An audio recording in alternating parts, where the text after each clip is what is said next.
Today we're continuing our message series in the book of Matthew. We're going to be in Matthew chapter 22. And so if you happen to have your Bible with you today, you can grab it and open it to Matthew chapter 22. If you don't have a Bible with you, there's one in the seat in front of you. You can use that for today. You can keep it if you want. If you're using that Bible, we're going to be on page 989, and we're going to start just right at the end of that page. As you guys are turning there, I thought I'd just share a story from my household. Some of you guys might have noticed yesterday my wife went through and she cut a bunch of our hair, and so my two sons got their hair cut too, and they were starting to look a little bit shaggy like I was, so it was a good time to do it. But before bed last night, we were putting the kids to bed, and we always go into each kid's room and we hold their hands and we pray with them and pray for their future and that God will make them strong and grow them into good people of integrity and people who serve Him and all of that.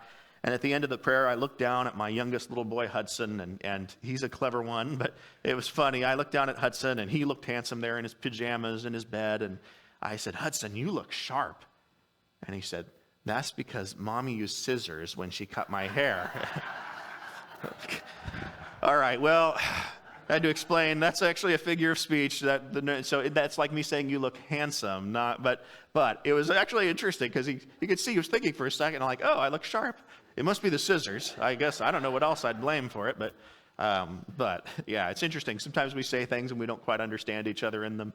And today we're going to talk about some situations like that in the book of Matthew. Now, as a reminder, we are in Tuesday of the week of Jesus' crucifixion. So we've gone through Sunday was the triumphal entry. Monday, Jesus turned over the tables inside the temple. And now Tuesday, as I mentioned last week, we're going to spend several chapters on Tuesday. And that might seem crazy, but there's actually more written about this Tuesday before Jesus' death than any day in his life. There was a lot of impactful conversations that happened, and a lot of them center around Jesus standing in the temple. He's returned back there after turning over the temples. And last week we saw the Pharisees trying to call him out, asking him, "Whose authority are you doing this under? Who says you can do this?" And trying to trap him in either saying he's divine, which then they'll say is blasphemy and kill him, or saying that he's just doing it on his own, in which case, well, he's just some guy and we don't need to listen to him anyway. And so the Pharisees have been trying to trap him, and Jesus has used several illustrations to talk about how the Pharisees are ignoring what God is doing, and as a result of that, they're going to miss out on God's blessing. And we talked about that last week and how we need to decide whose kingdom we're living for God's or for our own. And today we're going to hear yet a third parable in that same series that's going to build on this concept. And then we're going to hear about another big question that the Pharisees asked Jesus afterwards and discuss those. So we'll be going through verses 1 through 22 in chapter 22. That might be easy to remember. And we're going to break our passage today down into 4 different parts. As usual, we'll read each one, we'll stop, and we'll discuss it, and I hope God will use that to bring it to life for you. I'll also mention we'll have the verses up on the screen as well if you guys want to read them there. But if you would, let's take a moment before we begin and come before the Lord in prayer. Heavenly Father, we're grateful for this opportunity to come into your presence and to study your word. Lord, 2,000 years ago, your children wrote this as a gift to us, to see who you are, to see how you're at work in the universe, and also to see our part in it. And so today, I pray as we read this wouldn't just be a novelty, that it wouldn't just be an interesting intellectual exercise, but that it would be something that pierces our hearts and that teaches us who you are. Please give us the humility and the courage to apply it to our lives. We thank you and we pray this in Christ's name, Lord. Amen. All right. Chapter 22, verses 1 through 7. Jesus spoke to them again in parables, saying, "The kingdom of heaven is like a king who prepared a wedding banquet for his son. He sent his servants to those who had been invited to the banquet to tell them to come, but they refused to come. Then he sent some more servants and said, 'Tell those who've been invited that I have prepared my dinner. My oxen and fattened cattle have been butchered, and everything is ready. Come to the wedding banquet.' But they paid no attention and went off, one to his field, another to his business. And the rest seized his servants, mistreated them, and killed them. The king was enraged. He sent his army, and he destroyed those murderers and burned their city." All right. Now, we're starting off again with a parable, and just to hit on this again, a parable is an earthly story with a deeper heavenly meaning. And so we need to discuss both of those. And normally I wait till we get to the end, and then we talk about the heavenly meaning. This time we're going to discuss it as we go through. So the earth-level story that Jesus is telling is a big one. This would have been one of the social events of a lifetime. We have a king who is reigning over an area, and people would have related to this in this day, and this king's son, his one and only son, is going to get married. And so this is going to be a big event. In the ancient world, as big a deal as weddings are today, in the ancient world, they were even a bigger deal. Normally, a wedding was a week-long event that you went to. And in that event, you got to taste some of the best food you've ever tasted in your life. People put their absolute best foot forward. They spent a lot of money to try to make sure that you had a very enjoyable time socializing with the best beverages and the best food and lots of opportunities to be around each other. And for the whole community to come together and see something special has happened here. It wasn't about what happened at the courthouse. It was what happened at this event. People got to see this guy and this lady have decided that for the rest of their lives, they want to be together, and everyone in the community got to be a part of it. Now, when you're a king, it's that times 10. This would have been the event you wanted to go to, and no common person would have been invited to this. This would have been the kind of event in the modern time where the senators and the congressmen and the industries, people who are industrialists, who are big titans, and stuff like that, the celebrities, those kind of people would have been invited to this sort of thing. The average common day people wouldn't have been sitting in at the king's wedding banquet and getting to be a part of it. And so, as we see at the beginning, the king is happy to announce this, and he sends out word to all of these servants. And for most of them, this is a once-in-a-lifetime opportunity. This king's got one son. You don't know how many years you're going to be alive. And unless you're going to try to wait for that son for the king to have grandkids that get married, it could be a while. This is a good opportunity. And yet, the servants go out and tell all of these important people who are supposed to be involved in the wedding, you guys should come. Come on, the king's son is getting married. This is awesome. And their initial response is, I'm not interested. No. Now, there's some secondary thoughts here. If you said that to a friend who is doing it, they might think, well, maybe we're not as good a friend as I thought. If you had a good excuse, that'd be one thing. But in this case, this is the king, and the people he's inviting are his subjects. And so if the king invites you, you really ought to show up. This is one of those things beyond the fact that it's something you should want to do on its surface. You should also want to do it because it's going to be good for your relationship with the king. And frankly, you'll be telling your kids and grandkids for years about the time you went to the king's banquet or you saw the son get married.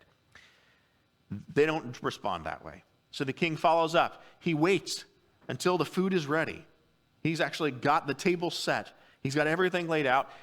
And hoping the best of his servants, he sends out messengers again to go tell them, guys, the table's set, the food's on, there is filet mignon that's wrapped in bacon. We have lobster over here. It's not kosher, I realize, but just run with me here, okay? And there is every fine, I don't know what gets people's attention. I mean, they must be frustrated because these guys aren't responding. You got to wonder where they say, like, sloppy joes? I mean, we can have that too. I don't know what you want, but we have really good food there, and you could have some. And yet, for most of those people, they say, I was going to do some work in my field today, actually. Or, you know what, my business is kind of busy right now in town, and I could ask somebody to take over, but I just should probably just go focus on that. And as if that's not bad enough, some other people are so angry to hear about it, for whatever reason, that they grab the king's servants, they beat them, and in many cases, they even kill them. This was probably not a wise move. This is the king, after all. This is not somebody who you really want to cross. And yet, people do that. And so the king responds.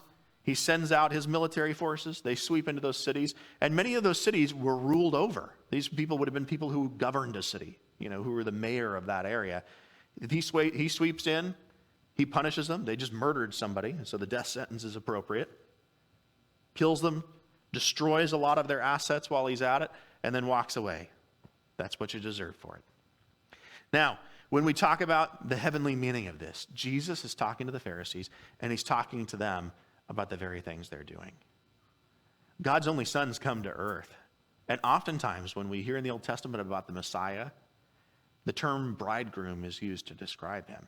In fact, we hear about in the Bible how Jesus and the church are married to each other. The church is going to be Jesus' bride. Jesus gave himself for the church. And all of us collectively are united in a very special way with Jesus if we choose to accept the salvation that he gives. And so here, Jesus himself, the bridegroom himself, is standing before these Pharisees, and they don't see him for who he is. And in fact, as we read at the end of the previous chapter, they're already plotting to kill him. Not because he wasn't credentialed enough, not because he had really done anything morally wrong, but simply because they felt like his existence undermined their finances, undermined their respect, undermined their authority. They wanted to have their own kingdom, and they weren't really interested in God having his. That's what it came down to. And so they're being called out. And the servants who were killed, I think we can associate those oftentimes with the prophets. You look at the Old Testament prophets, many of them were murdered, and murdered simply because they came and told the people of Israel, for example, you guys are morally screwing up. You're broken on all these different fronts, and if we don't repent, God's wrath is going to come to us. And people didn't want to hear that. So they killed them. They beat them. They mistreated them. And here in this moment, these very men who are ruling in the temple, who are in charge ostensibly of the nation of Israel, are saying, we're going to kill the bridegroom the first chance we get. That's where we're at. Now, in this illustration, in this parable that Jesus uses, I think we can actually connect the destruction of the cities with the destruction of Jerusalem that's going to happen in 70 AD. I think Jesus is giving a pretty vivid warning here. And I won't go into all the details, but one of the most graphic military sieges in human history happens when the Roman emperor, due to a rebellion, in 70 AD, after Jesus' death, Jesus dies somewhere around 33 AD. We kind of argue, is it 32 or 33 or what? But around that time, Jesus dies. In 70 AD, the Jewish people rebel, and Caesar is so angry that he comes in and destroys the temple. The fact that there's only little remnants of the temple wall left there today, that's a reflection of the damage that happened then, 2,000 years ago. And in a sense, we see very vividly, God fulfills that promise. Your city is going to be ruined. If you don't choose to follow the Messiah, then the Messiah is not going to be actually investing in you. Now, the illustration is not over, though. Here we have, as we leave off, this king who has created this biggest feast of probably most people's lifetime. And it's set out, the tables are set, it's ready to go, but we're missing something. Guests. We don't have any guests. So let's see what happens next here. We'll continue with verses 8 through 14. Then he said to his servants, the wedding banquet's ready, but those I invited did not deserve to come. So go to the street corners and to the banquet, and invite to the banquet anyone you find. So the servants went out into the streets and gathered all the people they could find, the bad as well as the good. And the wedding hall was filled with guests. But when the king came in to see the guests, he noticed a man there who was not wearing wedding clothes. He asked, how did you get in here without wedding clothes, friend? The man was speechless. Then the king told the attendants, tie him hand and foot and throw him outside into the darkness, where there will be weeping and gnashing of teeth. For many are invited, but few are chosen. All right. So the king has this shortage of guests, and it disrespects the son, if you think about it. I mean, would you want to have a wedding with nobody at it, where you set up everything for hundreds of people and no one showed up? That would really dampen the day quite a bit. And so the king goes out, and you'll notice his standards change quite a bit. He says, just go out on the street corner and holler out and say, hey, you want to come to the king's wedding? Do you want to come to the king's wedding? Do you want to come? Oh, it's a great day. The prince is getting married. You guys should be there. And again, really good food. So people are getting invited to this week-long thing, and if you got that opportunity, you would just jump at it. It wouldn't matter what was going on in your life. You'd be eager to jump at it. And so most of these people, they say the good and the bad.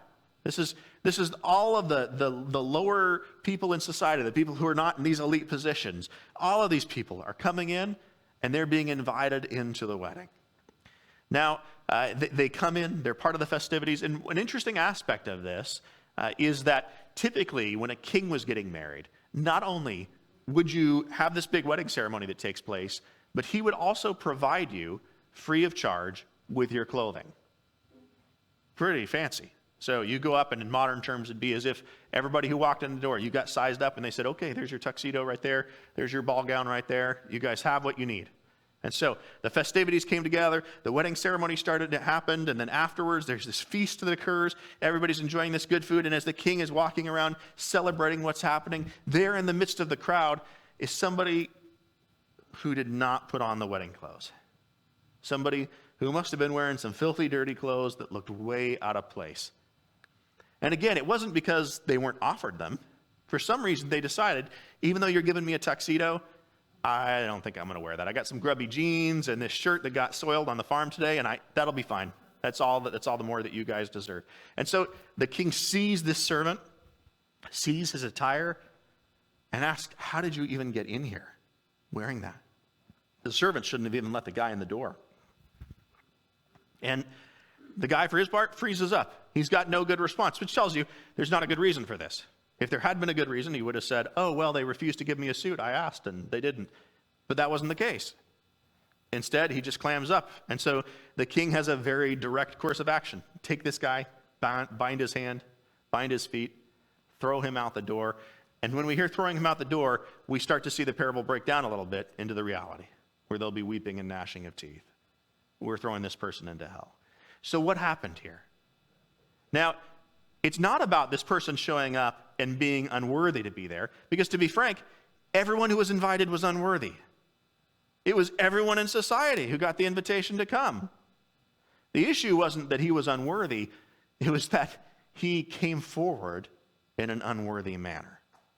He was given by the king everything he needed to be a part of the wedding party, and yet he wanted to do it on his own terms. He was willing to be there and eat the food and see the sights, but I'm not going to wear that monkey suit. Sorry, too bad. I will take this plate of filet mignon, though. I'm going to take that with me. And so this guy was not willing to live up to the standards, and because of that, he was punished for it. It was seen, and understandably so, as extremely disrespectful. And this is not just some local person in your community. This is the king, after all. Of all of the people that you want to be squared away and ready to look nice for, the king is an important person. You might want to do it for him.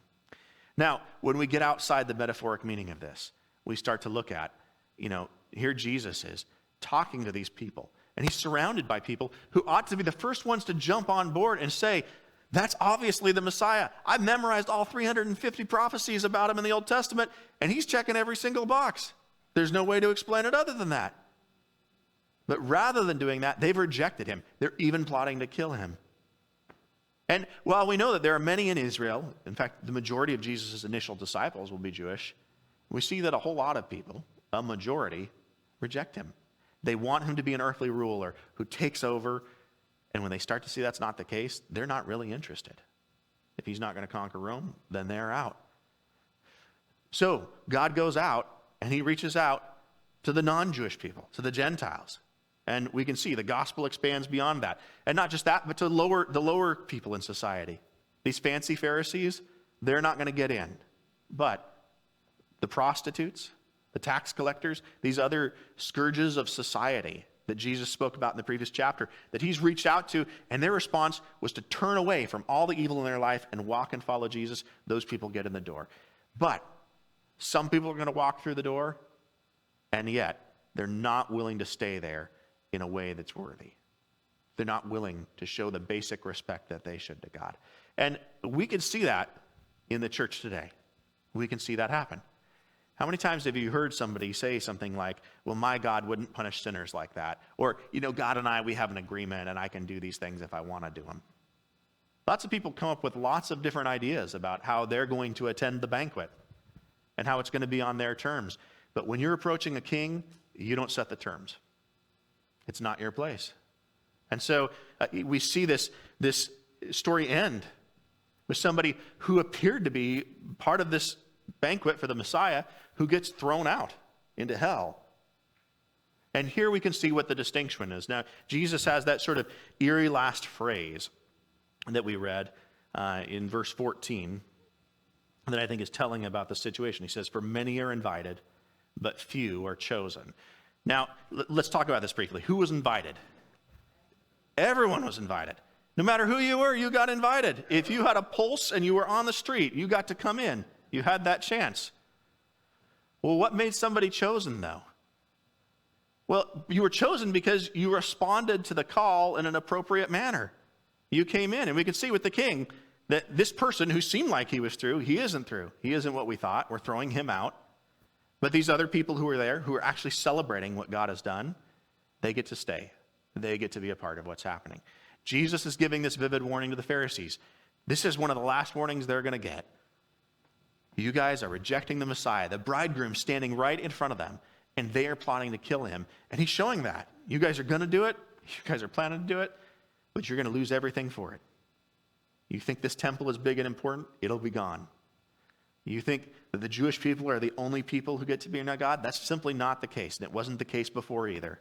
We had people like Rahab who came in who were Gentiles, and yet God made room because they agreed to be part of God's plan, to be part of God's covenant. And so the gospel is going to grow a lot bigger than that, and God is looking for people who are willing to attend and willing to attend in a respectful manner. And the Pharisees right now are the exact opposite of that. They're refusing to. And so they get this vivid warning. But the Pharisees, for their part, are not finished yet. And so let's continue on in here. From verses, we'll take this in two parts, but we'll read first verses 15 through 17 and see the setup for it. Then the Pharisees went out and laid plans to trap him in his words. They sent their disciples to him, along with the Herodians. Teacher, they said, we know you are a man of integrity, and that you teach the way of God in accordance with the truth. You aren't swayed by others, because you pay no attention to who they are. Tell us then, what is your opinion? Is it right to pay the imperial tax to Caesar or not? So we have a little break between our previous conversations. The Pharisees leave, and because the Pharisees are now very recognizable to Jesus, they go and they get some of their disciples, some of the people that they're training up to be Pharisees as well, and they send them out. And along with them, they team up with the Herodians. Now, this might seem weird to you. These terms are probably somewhat unfamiliar. But the Pharisees were the ultra-conservative religious experts of the day. And yet, as we can see, regardless of how conservative they are, they're really focused on their self-interests. Now, the Herodians are sort of opposite end of the spectrum. While the Pharisees find Rome's presence in Jerusalem as a whole revolting, and they would love nothing more than to see Rome overthrown and to see Israel released from subjectivity to them, the Herodians have taken another approach. They really believe that it would be in Israel's best interests to have a very tight relationship with Rome and a very tight relationship with Caesar. And so they see King Herod and his family, which has a long history of association with Rome, as being the best vehicle to get there. They think, if we really want to be strong as Jewish people, we need to have Caesar backing us. And so the best way for us to get there is to partner with him. Now, this is very strange because we see throughout ancient literature that the Herodians and the Pharisees were political enemies to each other. These two people wanted nothing to do with each other. And yet, the disciples of the Pharisees come out along with some of the key Herodian leaders, and they team up together hoping to trap Jesus. And their question to him is, first you notice they try to pump him up by giving him a whole bunch of fake compliments. They don't really believe them, but they say, we know you're such a good guy, and you're so truthful, and you understand, and you aren't swayed by other people, and you'll be honest with us. And so we wanted to ask you this question. They're trying to lower Jesus' guard and come out and flatter him in order to get him to just sort of casually answer and fall into this trap. And the question is, do we have to pay the imperial tax to Caesar? Now, the imperial tax was a tax that all non-Roman citizens had to pay, and it amounted to roughly 30% of your income. Now, for most people, they weren't super thrilled about this. And mind you, again, this wasn't an era when a computer subtracted that money from your account and sent it to the IRS before you ever got your paycheck. You didn't get a paycheck at all. These tax collectors showed up at your door, and they said, you're still working down at the grocery store, right? Okay, well, you're probably getting paid about this. I need this, plus I need a commission for me because I had to walk over here. So I had to get, 40% will do. You can just give me another 10% and we'll be okay. Would you be super happy to have that guy knocking at your door? No. You can understand why the Jewish people as a whole despised tax collectors. And so the question's loaded here. If Jesus says, no, you shouldn't pay taxes to Caesar, that guy is some illegitimate dude, don't pay attention to him anyway. Then the Herodians who are there are going to go tell their boss, Herod, and Herod, if he wants to do what's right for his emperor, is going to say, let's kill this Jesus guy right now. That's treason. Just you suggesting in that society that you shouldn't have to pay taxes. In America, we often talk in frustration about taxes. In that day, you could die for it. You just saying, this isn't fair, I shouldn't have to do this. All right, well then you're against the king, apparently. You're trying to commit treason. I guess we need to kill you. On the flip side of that, if Jesus went ahead and said, yes, pay your taxes to Caesar, he only wants 30%. What's so bad about that? Then all of the people around Jesus are going to be upset enough that they're going to want nothing to do with him, and they might even try to stone him for it. Because that is such a charged issue in their day, there's a good chance a lynch mob might form for him saying as a leader, like, yeah, pay to the government whatever they want, go ahead. So this has been thrown at Jesus. He's got this heated question. No answer seems to be the right answer. Yes or no, either one is going to undermine him. And this is exactly what the Pharisees and the Herodians wanted. They want to take this guy out of play. The Herodians, for their part, they're worried that Jesus will be an earthly ruler. And if he is, what role do we have for Herod? Here they have a good in with Herod, with this local king. But if Jesus starts taking stuff over, nobody needs Herod anymore. And suddenly their position goes from awesome to terrible. And they don't want that. So they want to get rid of this guy too. He's a threat to their power base. So let's finish out now with verses 18 through 22. But Jesus, knowing their evil intent, said, "You hypocrites, why are you trying to trap me? Show me the coin used for paying the tax." They brought him a denarius, and he asked them, "Whose image is this, and whose inscription?" "Caesar's," they replied. Then he said to them, "So give back to Caesar what is Caesar's, and give to God what is God's." When they heard this, they were amazed. So they left him and went away. Now, we see this continue on, and Jesus has a really clever response. Now notice, Jesus could have potentially asked one of his disciples. We hear typically Judas is the one who carries the coin purse. He could have turned to Judas and said, "Judas, give me a coin." But he doesn't do that. Instead, he says, "Hey, do you guys have a coin that you use to pay taxes with?" And so the Pharisees and the Herodians look around, and they reach, and one of them grabs in their pocket, I'm sure, or in their coin purse, and pulls out a denarius. And this is a simple unit of currency. It's a day's wage, would be equivalent to a couple $100 today, what a day laborer would earn in a day. And they pull out the coin, and Jesus says, would you hand it to me? They grab the coin, and Jesus asks, whose image is on this, and whose writing is on this, whose inscription? And so they look at the coin, and they say, it's Caesar's. And Jesus responds simply by saying, well then, if it's got Caesar's picture on it, you can give it back to him. Give to Caesar what's Caesar, and give to God what's God's. Now there's more of an interesting implication to this, in that we know whose picture it is. It's of Tiberius Caesar. But we also know it's written on it, because these coins, thousands of these coins were produced, and we have recovered many of them in archaeological digs. In fact, you can go on eBay and buy one for $50 if you want to. But they were silver coins that were minted by the emperor, getting a dry throat here. And written on the front side with Caesar's face, it says, Caesar Tiberius, son of the divine Augustus. So there was this Roman idea that was pushed, that Augustus Caesar, one of the first Caesars, that he was actually, when he died, he went on and became a god. In fact, in his lifetime, he claimed to be a god. And so they're saying basically, I am the son of God. That's the claim they're making. I'm from the divine. Now, was Caesar actually from the divine? No. Interestingly, is Jesus? Yes. Yes. Okay, so one thing claimed. On the backside of the coin, it described Tiberius Caesar as the most high priest, as the person who could go and intervene between the gods and man. Was that actually Caesar's ability? No, Caesar couldn't do that. I mean, I understand why he wanted to tell his followers that, because it made him seem scarier and more impressive, and who'd want to fight a god after all? Caesar wasn't any of that, but Jesus was. And really, behind Jesus' point is, if you're so against the government, and Caesar's so illegitimate, and he's so wrong, then why are you carrying pictures of him around in your pocket? In fact, not only are you doing that, but if somebody has something you want, you'll give him some. Or if you have something you want to sell, you accept that in trade. If Caesar's government's entirely illegitimate, then why are you carrying around paper or a coin that says he's a god, that says he can intervene for you on behalf of the gods, something's wrong with that. Basically, in one shot, Jesus not only shows that they're just giving to Caesar something that's already got his picture on it, but he goes a step further and shows, for all that you talk about his governance being illegitimate, for the Pharisees and for the Herodians here who are all in support of it, you sure do support it a lot. You carry his currency around like it means something to you. And so, in effect, the same indictment that they were trying to place on Jesus gets put right back on them. Well, apparently you do support the government. Apparently you are behind it. You're not too against paying taxes. You certainly like to carry the currency around.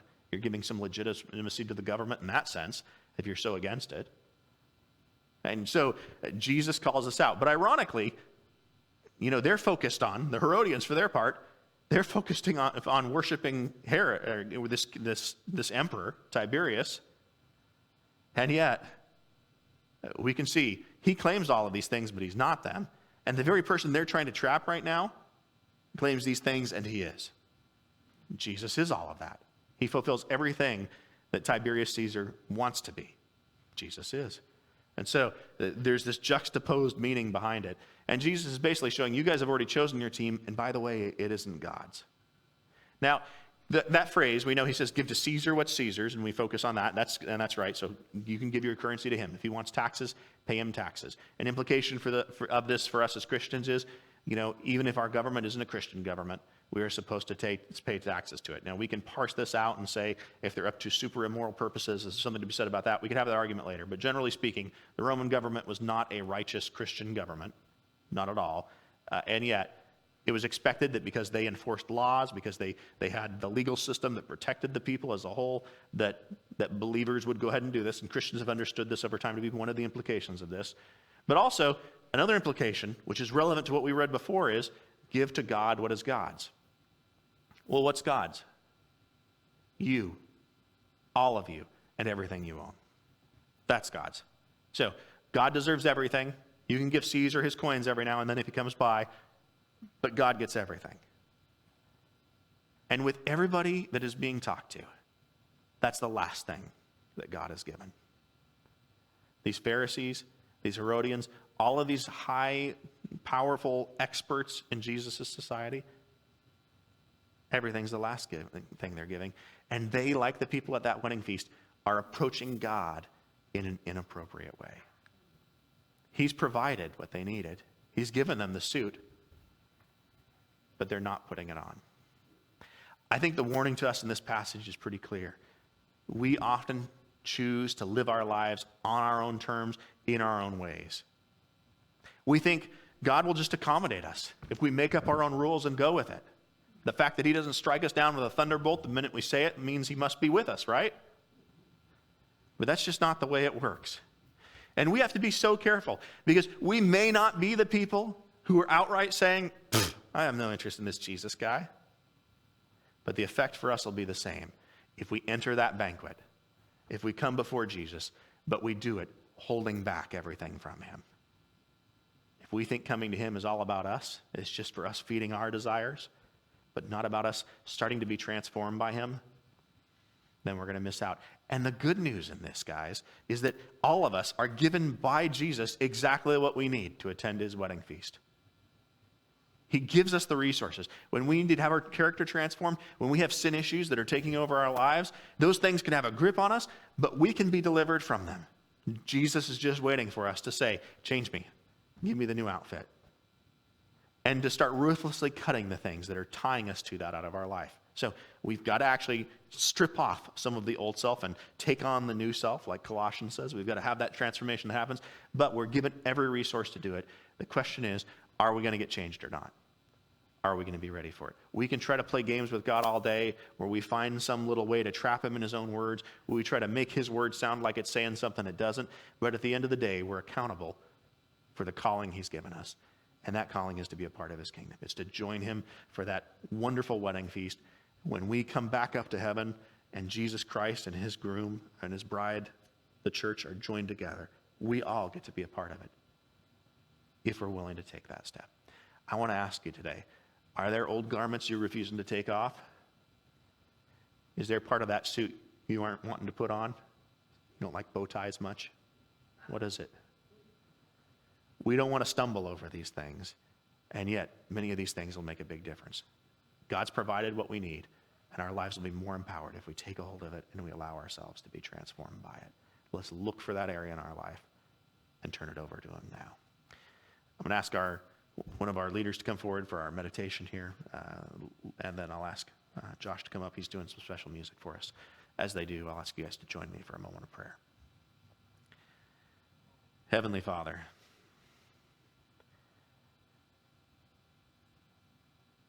we look at ourselves in a spiritual mirror, and yet I'm not sure we always see what's standing in front of us. Lord, if we are trying to come to you conditionally, telling you how this wedding feast is going to go, help us to see those areas and to obey. Don't let us get distracted by the Pharisees, by this world, and turn our backs on you entirely. But also, Lord, please don't let us walk into your presence and then try to tell you how it's going to be. Because we know it doesn't hurt you, but it hurts us.